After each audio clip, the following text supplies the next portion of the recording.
प्रिय विद्यार्थियों, मैं रेखा वैष्णव आज आपको आपकी पाठ्य पुस्तक की कविता एक तिनका पढ़ाने वाली हूँ। इस कविता के कवि अयोध्या सिंह उपाध्याय हरिओध है।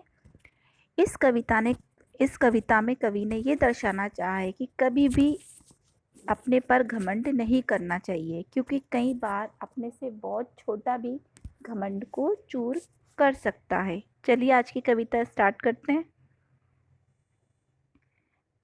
मैं घमंडों में भरा ऐठा हुआ, एक दिन जब था मुंडेर पर खड़ा, अचानक दूर से उड़ता हुआ एक तिनका आँख में मेरी पड़ा। प्रस्तुत पंक्तियों में कवि अपने छत के किनारे पर घमंड से चूर अर्थात अपने आप पर घमंड करता हुआ खड़ा हुआ है। अचानक दूर से उड़ता हुआ एक तिनका आँख में मेरी पड़ा। उसके मन में ये विचार था कि उसका कोई कुछ नहीं बिगाड़ सकता, पर अचानक ही दूर से एक तिनका होता है सूखी घास का एक बहुत छोटा सा टुकड़ा। तो अचानक क्या हुआ, दूर से एक तिनका उड़ता हुआ आया और उसकी आँख में चला गया।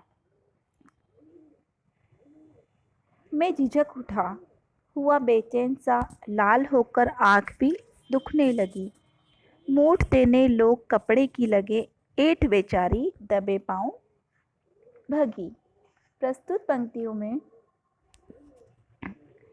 कवि की आँख में तिनका गिरते ही वह तिलमिला उठा, व्याकुल हो गया, बेचैन हो गया और उसकी आँख है वो लाल होकर दुखने लगी।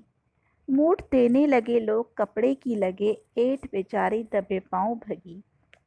फिर क्या हुआ, लोगों ने उसकी आँख में कपड़े की मूठ देकर तिनके को निकालना चाहा।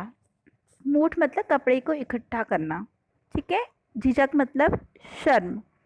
दबे पाँव भगी मतलब चुपचाप चली गई। जैसे ही कवि की आँख में तिनका गया, वो बेचैन सा हो गया, तिलमिला उठा और उसकी आँख लाल हो गई। तब लोगों ने उसकी आँख पर कपड़े की मूठ दी और तिनके को निकालना चाहा।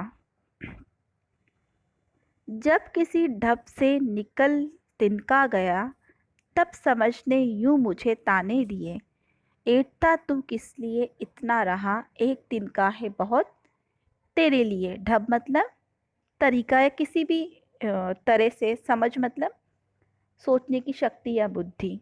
ताने मतलब उलाहना देना। ऐठता मतलब घमंड करता रहा।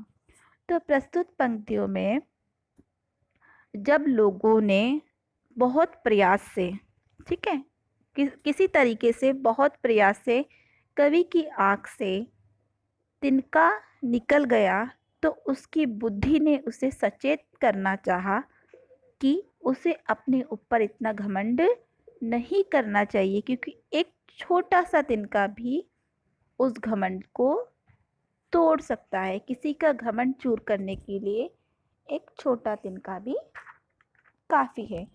तो प्रस्तुत पंक्तियों में कवि ने कहा कि एक दिन मैं अपनी छत के किनारे पर खड़ा था और अचानक दूर से एक तिनका आकर मेरी आँख में गिर गया। तो कवि बहुत परेशान हो गया और कवि की आँख लाल होकर दर्द होने लगी थी।